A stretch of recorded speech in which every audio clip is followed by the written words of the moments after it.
дар масофаи 45 километр дар шимолу шарқии шаҳри Душанбе, дараи Ромид бо мавзеъҳои истироҳатии сершумор ки дар қисмати поёнии дара ҷойгиранд, чашмаҳои оби гарм, ҷангалзор, дарёҳои зебои кӯҳӣ оғоз меёбад. дарёи Кофарниҳон 376 километр дарозӣ дорад. болои чапи он дарёи Сарбо аз пиряхҳо ва барфҳои қаторкӯҳҳои Қаротегин, болооби рости он дарёи Сардаи Миёна аз қаторкӯҳҳои Ҳисор сарчашма мегиранд. обҳои дарёҳои Сарбо ва Сардаи Миёна аз пиряхҳо ва барфҳои хобида пайдо гардида, асосан моҳҳои май, июл дарёҳо сероб мешаванд. мавҷудияти растаниҳои зиёд ва ҳайвоноти дараи Ромид бо ин обҳо алоқаманд аст.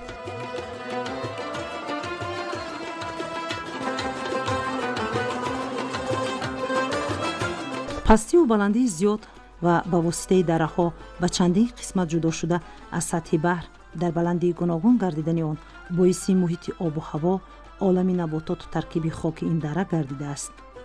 инчунин дар қуллаҳое ки баландии якхела доранд, гуногунии обу ҳаво мушоҳида мешавад.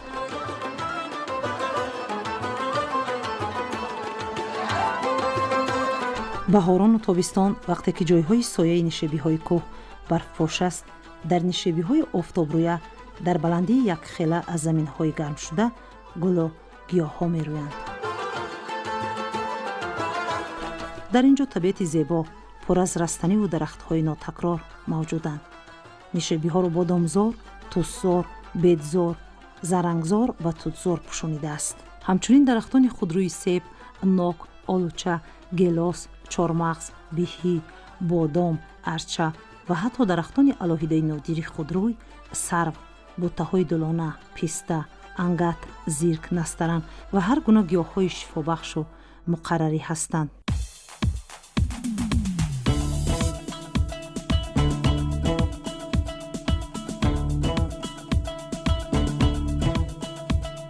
аз ҷангал боло марғзорҳои баландкӯҳ мавҷуданд ки дар он ҷо гулҳои зебои табиӣ мерӯянд. дар дарёву наҳрҳо яке аз моҳиҳои пурқимат гулмоҳӣ, лақамоҳии туркистонӣ зиндагонӣ менамоянд.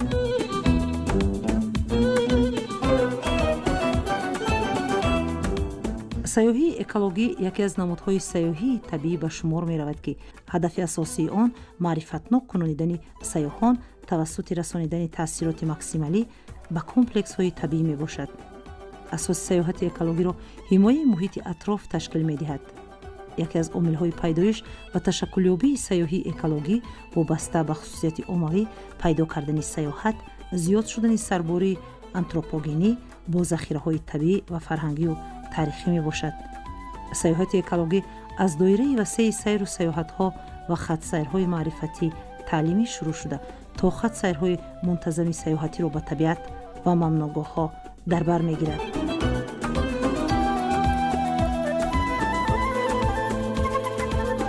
яке аз намудҳои сайёҳати экологӣ сайёҳат ба минтақаҳо ва мавзеъҳои табиӣ мебошад. дар ҳар гӯшаи тоҷикистон имкони мушоҳидаи иқлим ва табиати мухталиф вуҷуд дорад ки танҳо хоси кишвари мост. дар Ромид табиати дастнорас маҳфуз аст. дар болотари дараи Ромид дар ҷои якшавии дарёҳои Сардаи Миёна ва Сорбо дар баландии 1200 метр аз сатҳи баҳр парваришгоҳи Ромид қарор дорад. дар парваришгоҳи резервати биосферии Ромид зиёда аз 100 навъи паррандаҳо мавҷуданд. бо нишебиҳо ба баландии кӯҳ баромада дар байни шахҳо паррандагони ҷолиби диққати дара, уқоб, мурғи марҷони кӯҳӣ ва дигар паррандаҳоро мушоҳида кардан мумкин аст.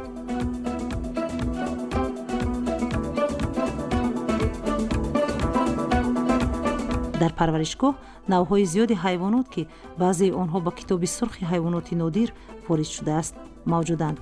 дар ин ҷо гавазни бухороӣ ҳамчунин дарандаҳои азимҷусса аз ҷумла хирси малла ва ирбис зиндагонӣ менамоянд. лаҳзае ки мо дар ин мавзеъ қарор гирифтем, аз садои роҳгардии мо ҳайвоноти ин мавзеъ махсусан гавазнҳо паноҳ ҷустанд. гаштугузори онҳоро мо бештар субҳгоҳии барвақт ва ё шомгоҳон метавонем мушоҳида намоем. ҳангоми ба онҳо наздик шудан мебинем ки ба ҳар як ҳаракати мо диққат мекунанд ва мо низ барои эҳтиёт масофаро риоя менамоем.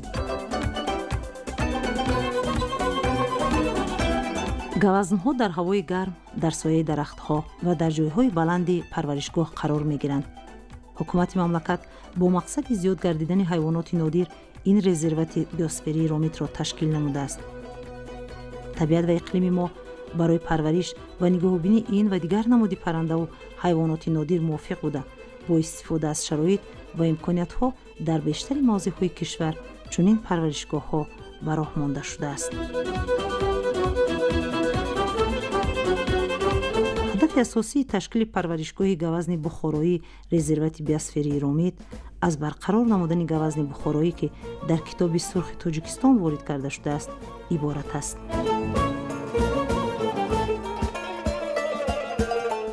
ҳамзамон зиёд намудани ҳайвоноти нодир ва афзун гардонидани гавазни бухороӣ дар ҳавзаи дарёи Кофарниҳон ва таъмини шароити устувор барои онҳо боиси барқароркунии захираҳои гуногуни биологӣ ва рушди сайёҳӣ экологӣ мегардад.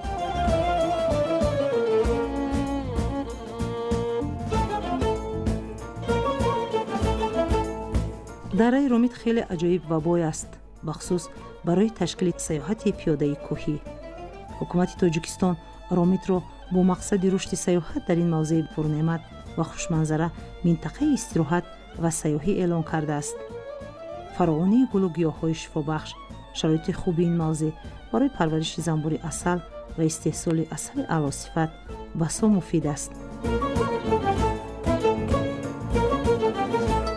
бештари оилаҳо дар ин мавсим дар дашту даманҳо ва занбури асалпарварӣ машғуланд.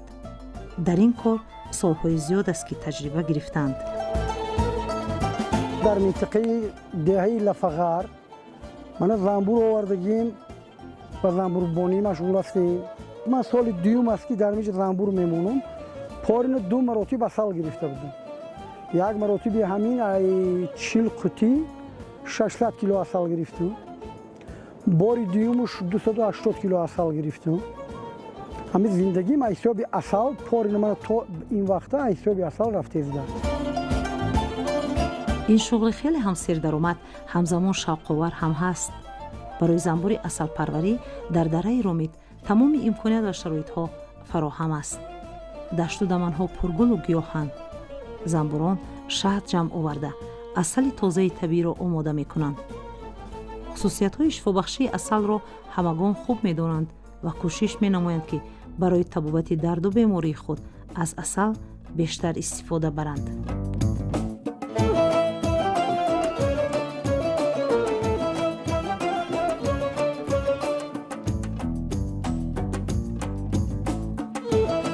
боз ҳам дучанд хусусияти табобатӣ пайдо мекунанд.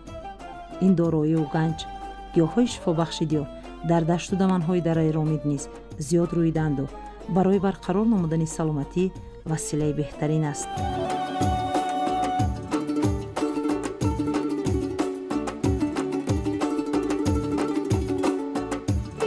сокинони ромид дар дашту даманҳои васеъи ин мавзеъ ба картошкапарварӣ низ машғуланд.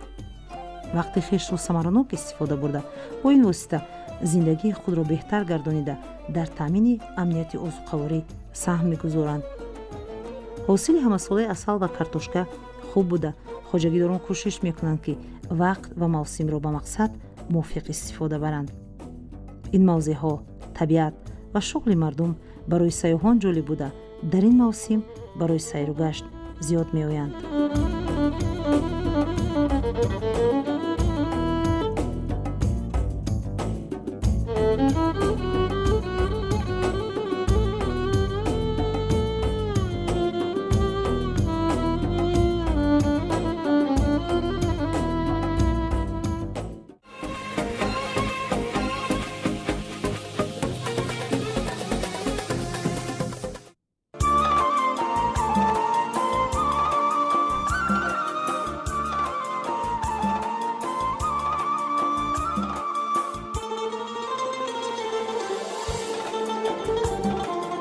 дар дараи ромид дар ҷамоати деҳоти Симиганҷ литсеи касбии сайёҳӣ ва хизмат аз соли 2019 фаъолият намуда мутахассисонро дар бахши сайёҳӣ омода мекунад. хонандагон баъди итмоми синфи нӯ ва таълим фаро гирифта шуда дорои ихтисоси ошпаз-қаннот, роҳбалад, туроператор, турагент, системаи компютерӣ ва интернет, технология, ҳисобдор бо донистани компютер ва дузанда мегарданд.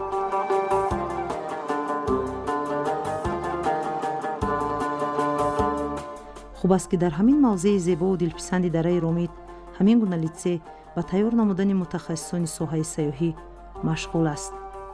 хонандагон машғулиятҳои амалии худро дар манзараҳои дилфиреби Ромид гузаронида нозукиҳои касбро меомӯзанд.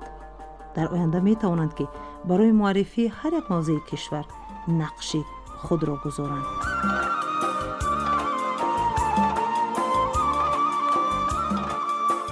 талабот ба мутахассисони соҳаи сайёҳӣ дар солҳои охир зиёд гашта бо ин мақсад низ ҳукумати кишвар шумораи литсею коллеҷ ва донишкадаҳои бахши сайёҳӣ доштаро бештар гардонидааст. ин имкониёти хуби муаррифии кишвар дар самти сайёҳист.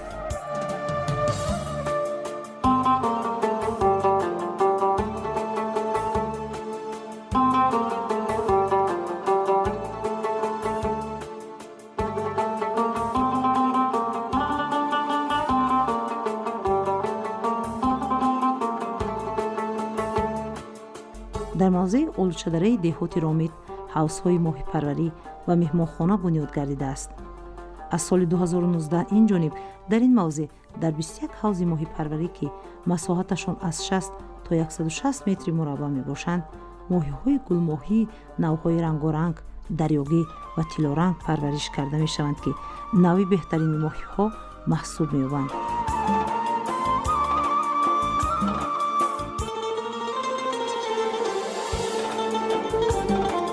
ҷамъияти дорои масъулияташ маҳдуди баҳор дар ин мавзеъ ба парвариши моҳӣ машғул аст.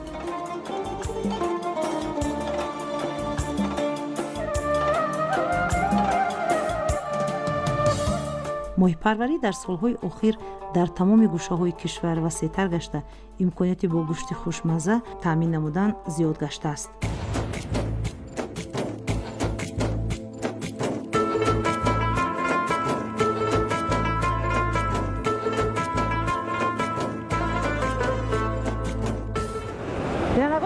чӣ қадар хуш аст ки дар дараи Ромид дар чанд соли охир ҳамин гуна мавзеъҳоро, ҳамин гуна ҳавзҳоро ташкил намуданд, албатта барои парвариши навъи хело ҳам моҳӣ, беҳтарин гулмоҳӣ. ва бубинед ки дар ин ҳавзҳо гулмоҳӣ парвариш меёбад. ва агар лаҳзаи сайёҳ дар дараи Ромид сайру гашти худро идома медиҳад, ҳамзамон лаҳзае ба гирифтани гулмоҳӣ машғул мешавад ки ин албатта лаззати дигар дорад барои хо нафар сайёҳи чӣ дохилӣ ва чӣ хориҷӣ. ва гулмоҳӣ махсусан истеъмолаш барои дилхоҳ нафар писанд меояд ва инҷо махсусан барои сайёҳон ҳамин гуна мавзеъҳоро бунёд намуданд ки онҳо сайёҳат ва сафари хотирмон дошта бошанд.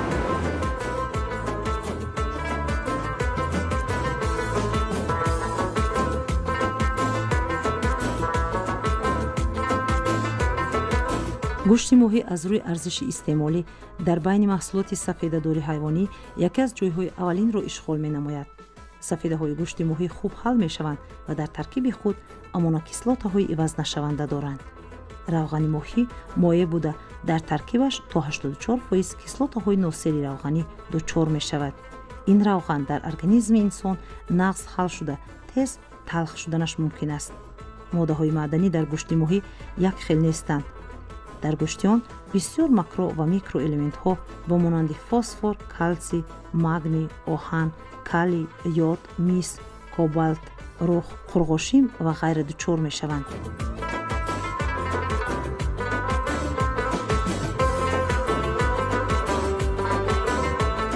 дар ҳар ҳавз моҳиҳоро ҷудо намуданд. дар яке моҳиҳо барои гирифтани тухм нигоҳубин мешаванд. дар ҳавзҳои дигар бошад моҳиҳои хурдтар.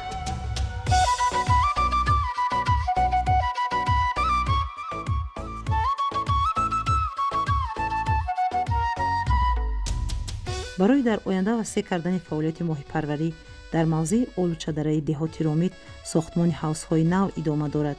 соҳибкорон ният доранд бо дастгирии роҳбарияти давлату ҳукумати мамлакат дар доираи барномаи давлатии рушди соҳаи моҳипарварӣ бозорҳои пойтахтро бо ин навъи маҳсулот таъмин карда оянда барои содирот ҳам моҳӣ истеҳсол намоянд.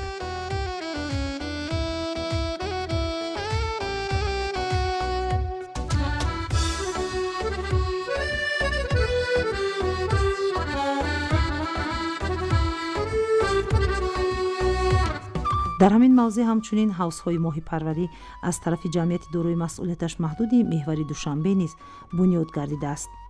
иншооти мазкур дар соҳили дарёи Кофарниҳон дар мавзеи ноободу санглох бунёд шудааст. қабл аз ташкили ҳавзҳои моҳипарварӣ ба дарозии зиёда аз 1 километр корҳои соҳилмустаҳкамкунӣ ба ҷо оварда шуда, ҳамчунин барои бо об таъмин намудани ҳавзҳо ба ҳамин масофа бо воситаи қубурҳои оҳанӣ об оварда шудааст.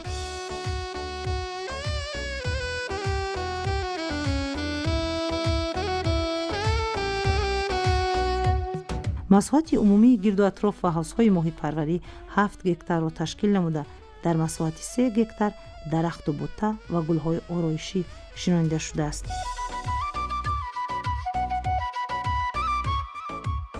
ҳавзҳои моҳипарварӣ 30 ададро ташкил менамояд, ки масоҳати онҳо гуногун буда, аз 100 то 300 метри мураббаъро дар бар мегирад. дар онҳо имкони аз 30 то 70 тонна моҳӣ парвариш кардан мавҷуд аст.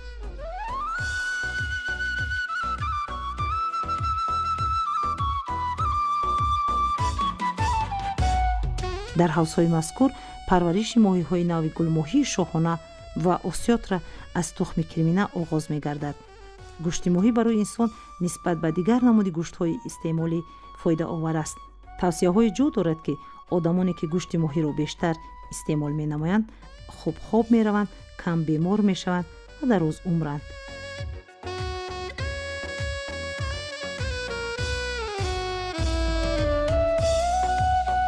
тамошои мавзеъе ки дар он ҷо моҳӣ парвариш меёбад барои ҳар як нафар албатта ҷолиб буда метавонад.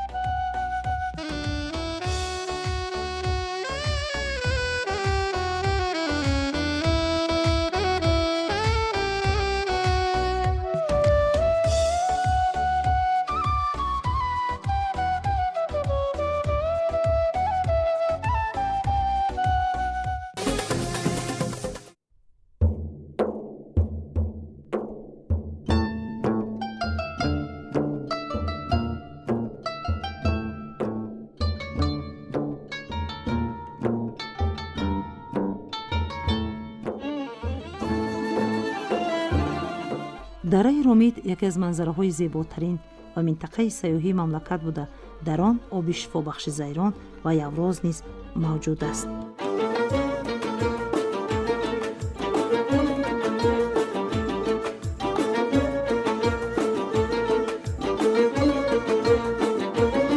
осоишгоҳи Зайрон бо оби шифобахши худ маъруф буда, оби табиии он аз қалби кӯҳ ҷорӣ мешавад. ин об барои табобати бемориҳои системаи асаб, фишорбаландии ҷараёни хун, дил, устухонҳои дасту пою устумоҳра ва пӯст пешбинӣ шуда, дар таркибаш калсий, натрий, хлороёд, гидросулфат, сулфат, магний, кислотаи кремний, фтору ром ва гидрокарбонат дорад.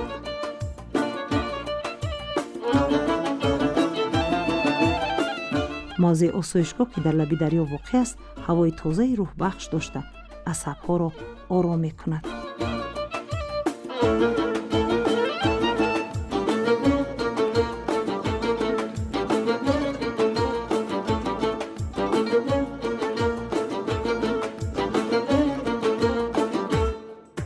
дараи Ромид, ки як мавзеи зебои сайёҳист, ба ҳамин хотир ҳам дар ин ҷо дар солҳои охир истироҳатгоҳҳои зиёд бунёд шудаву шароитҳои хуб фароҳам оварда шудааст.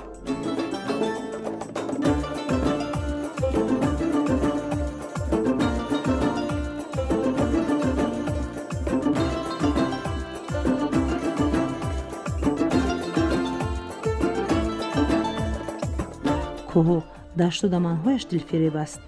در این طبیعت بنیاد استراحتگاه‌ها و مقصد موافق است. либосҳои истироҳат дар ин мавсим теъдоди бешумори меҳмононро мушоҳида менамоем, ки бо истифода аз табиати дилфиреб ба тамошо омаданд.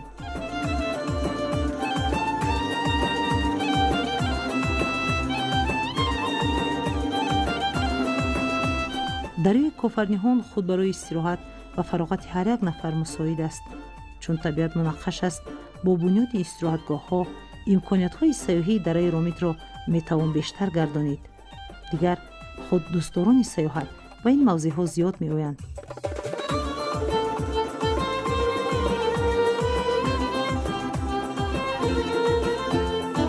ҳар як мавзеъи истироҳатӣ барои фароғати меҳмонон шароитҳои хубро фароҳам оварда, бунёдгарон кӯшидаанд, ки ҷолибияти мавзеъро ҳифз намоянд.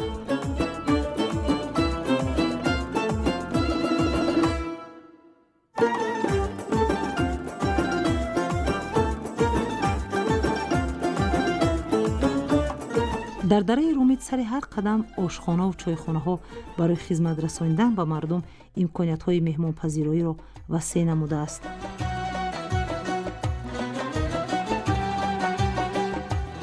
дар ин гуна ошхонаҳо бештар аз ҳама хӯрокҳо ва албатта нонҳои миллии хоҳишмандонӣ зиёд дорад.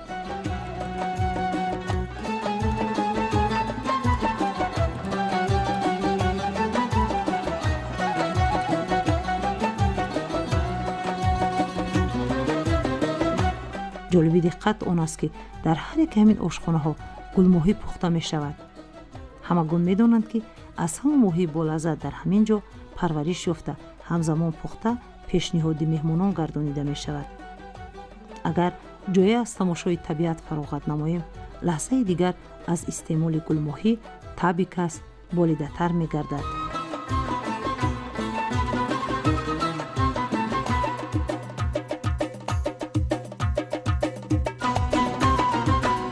акнун дар ин лаҳзаҳо мо ба тамошои мавзеъи хеле ҳам зебову дилписандӣ ромид ба мавзеъи сайёҳӣ арху меравем.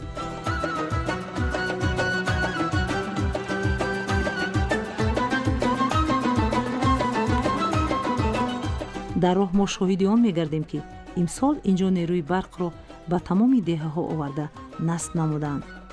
солҳои пештар норасоии барқ мушоҳида мешуд.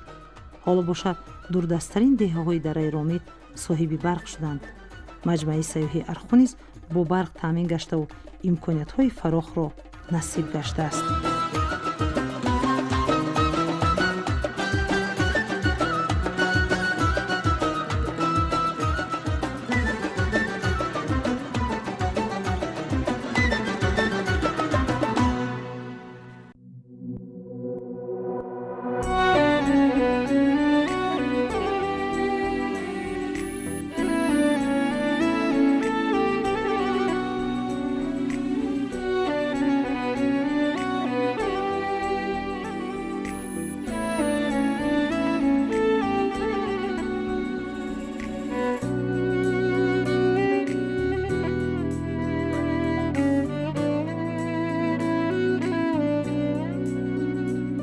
маҷмаи фароғатию сайёҳии арху, ки онро аз ду тараф кӯҳҳои сарбафалак иҳота карданду аз шафаташ дарёи софу беғаш ва пуртуғёни арху ҷорист, дар масофаи 75 километр дурӣ аз маркази шаҳри ваҳдат воқеъ гардидааст. масоҳати умумии маҷмӯа 23 гектарро дар бар гирифта, иншооти ҳудуди он 1500 метри мураббаъро ташкил медиҳад ва дорои 12 айвонча аст.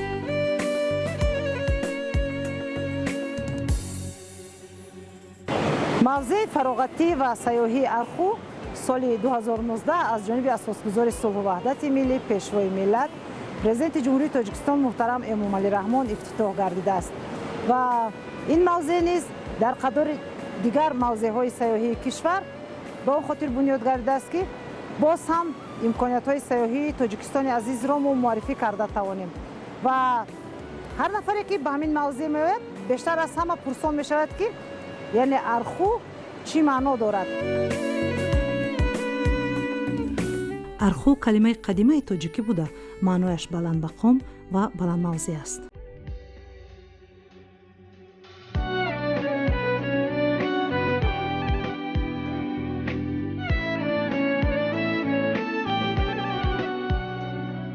ном гирифтани ин мавзеъ ба он хотир аст ки болотар аз он 70 сол пеш деҳае бо ҳамин ном вуҷуд дошт. баъдтар сокинони он дар қисмати ҳамвории шаҳри ваҳдат маскан гирифта зиндагӣ ихтиёр намуданд.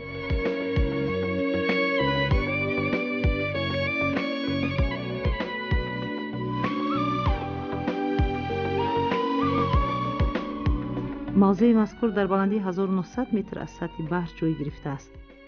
дар ин мавзеъ дарёе ҷорист ки обаш ба таври ҳамешагӣ софу зулол аст. дарёи мазкур аз чашмаҳо ва пиряхҳо манша мегирад.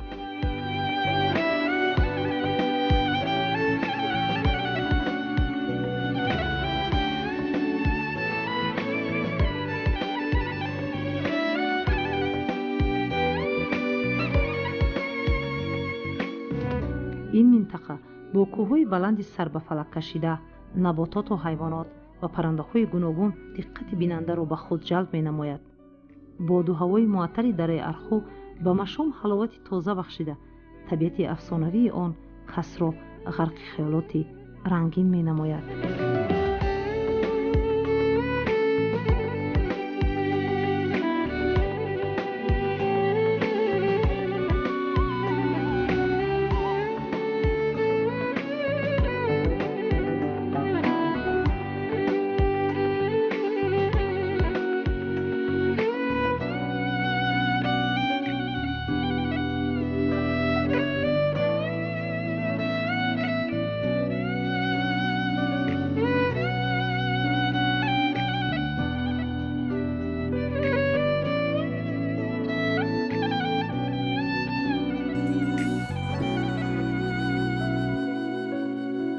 меҳмонхонаи барои 70 нафар меҳмонон ба назар гирифта шудааст. дар ин мавзеъ бунёди чандин иншооти сайёҳӣ албатта заҳмати зиёдро талаб менамояд. дар назди дарё миёни кӯҳҳо шароитро фароҳам овардану ҷавобгӯ ба талаботи муосир намудан кори саҳлу осон нест. аммо ҳар нафаре ки соҳибватану хештаншинос аст, дар доираи эълон доштани солҳои рушди деҳот, сайёҳӣ ва ҳунарҳои мардумӣ, ҳамзамон 30-солагии истиқлоли давлатӣ ин гуна мавзеъҳоро ободу бунёд мекунад. асосгузори сулҳу ваҳдати миллӣ, пешвои миллат, президенти кишвар муҳтарам Эмомалӣ Раҳмон барои бунёди ин гуна мавзеъҳои зебои сайёҳӣ дар тамоми гӯшаи Тоҷикистон дастуру супоришҳо ва роҳнамоӣ намуданд ки имкониятҳои сайёҳии кишвари мо беназир бошад.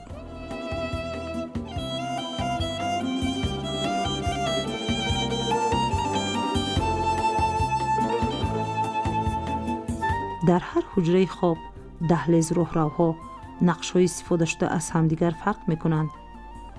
дастони пуреҷози ҳунармандон ин қадар ҷолибу диданӣ ҳаст ки диққати меҳмононро ба зудӣ ба худ мекашад.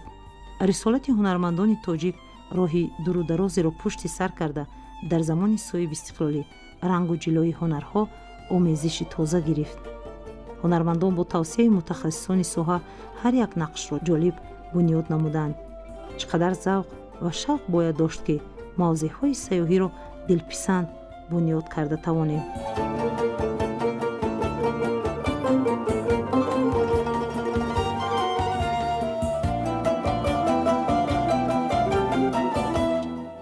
ҳамчунин дар меҳмонхона барои меҳмонон ҳавзҳои шиноварӣ, майдончаи теннис муҳайё карда шудааст.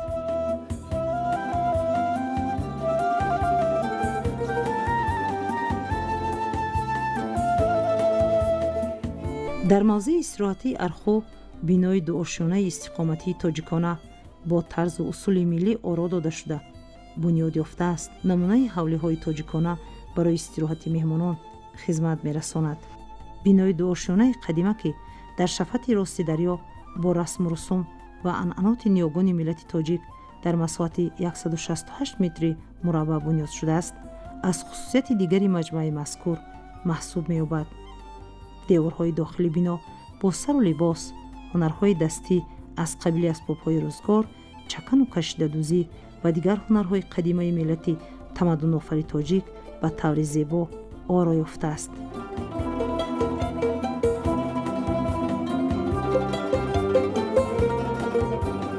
акнун бо истифода аз ин хонаи ба таври тоҷикона оро ёфта, меҳмонони дохиливу хориҷӣ метавонанд аз урфу одат ва шароити зисту зиндагонии мардуми тоҷик дар замонҳои гузашта ошноии бештар пайдо намоянд.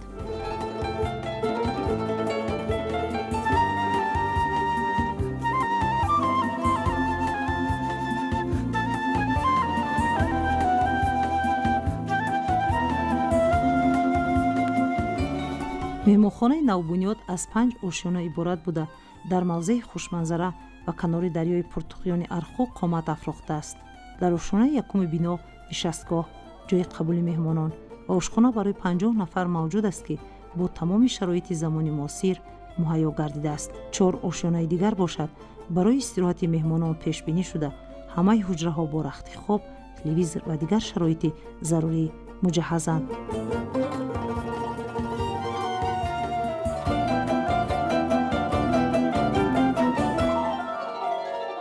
меҳмонхона имкон дорад, ки дар як вақт ба 70 нафар хизмат расонад. дар дохили он ҳаммом бо буғи хушк ва тар, сауна ва таҷҳизоти варзишӣ муҷаҳҳаз гардонида шудааст.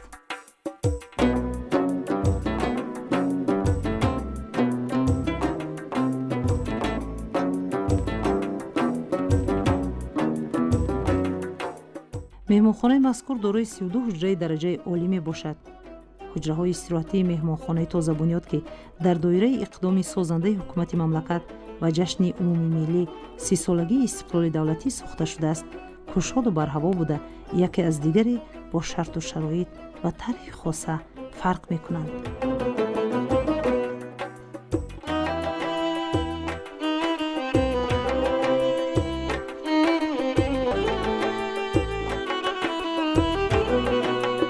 дар деҳоти дурдаст муҳайё намудани чунин шароити истироҳату фароғат бо табиати зебо ранги дигар гирифта, кас мехоҳад, ки бештари вақти хешро канори дарёи Арху бо имкониятҳои фароҳам овардашуда гузаронад. шароити васеъи хизматрасонӣ аз ҷумла сайёҳӣ ва 2 толори саққобозӣ, 2 ҳавзи шиноварӣ, майдончаи теннис имкон фароҳам месозад, ки вақти мизоҷон хушу хотирмон гузарад.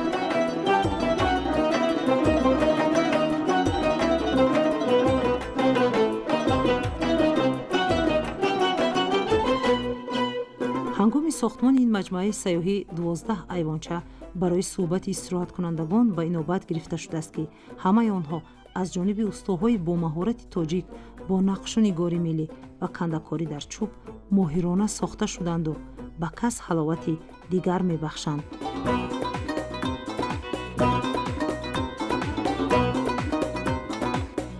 дар ин ҷо ба масофаи 300 метр ҷӯй ва пайраҳаҳо бо сангҳои табиии кӯҳҳои минтақаи ромити шаҳри ваҳдат оро ёфтанд, ки диққати ҳар бинандаро ба худ ҷалб месозад. ҳамзамон ба хотири зебову назаррабо гардонидани атрофи маҷмӯаи наву замонавӣ масоҳати 10 гектар замин сабзазор гардида, гулҳои ҳархелаи доимию мавсимӣ бо тарҳи гуногун шинонида шуданд.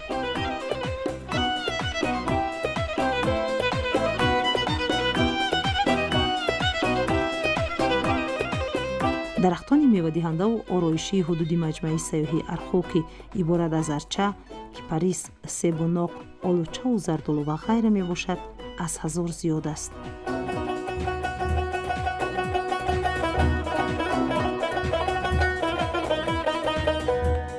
ифтитоҳи ин маҷмӯаи замонавӣ дар доираи солҳои рушди деҳот, сайёҳӣ ва ҳунарҳои мардумӣ аз таваҷҷӯҳи хосаи ҳукумати Тоҷикистон, хосатан пешвои миллат муҳтарам Эмомалӣ Раҳмон ба рушди соҳаи сайёҳӣ ва фароҳамгардонии имконоти васеъи истироҳату фароғат барои сайёҳони ватанию хориҷии ин минтақаи зебоманзари кишвар ба ҳисоб меравад. чунин тадбирҳои созанда дар ҷалби ҳарчи бештари ҷаҳонгардон ба Тоҷикистон, беҳтар гардидани сатҳу сифати зиндагии мардум ва таъсиси ҷойҳои нави корӣ мусоидат менамояд.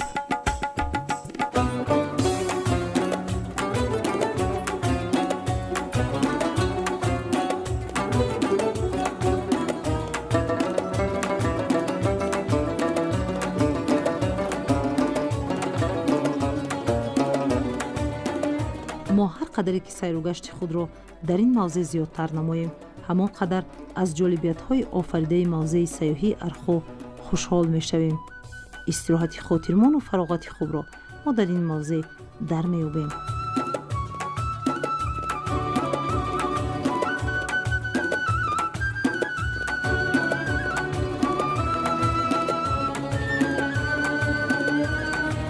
имкониятҳои маҷмӯаи мазкур ба рушди соҳаи сайёҳӣ ва фароҳам овардани имконияти васеъи истироҳату фароғат барои сайёҳони ватаниву хориҷӣ дар минтақа таъсири мусбат мерасонад.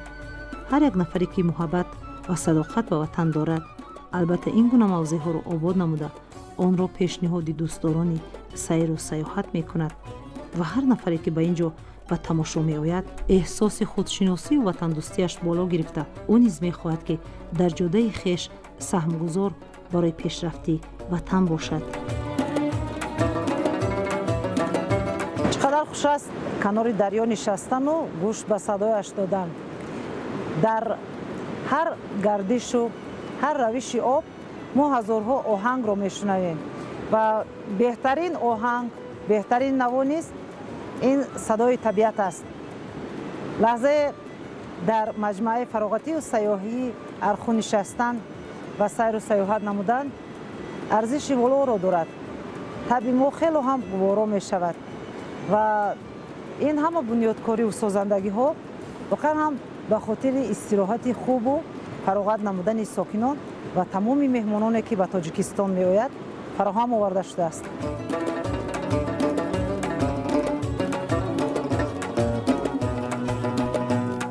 табиати арху дилписанду беназир аст.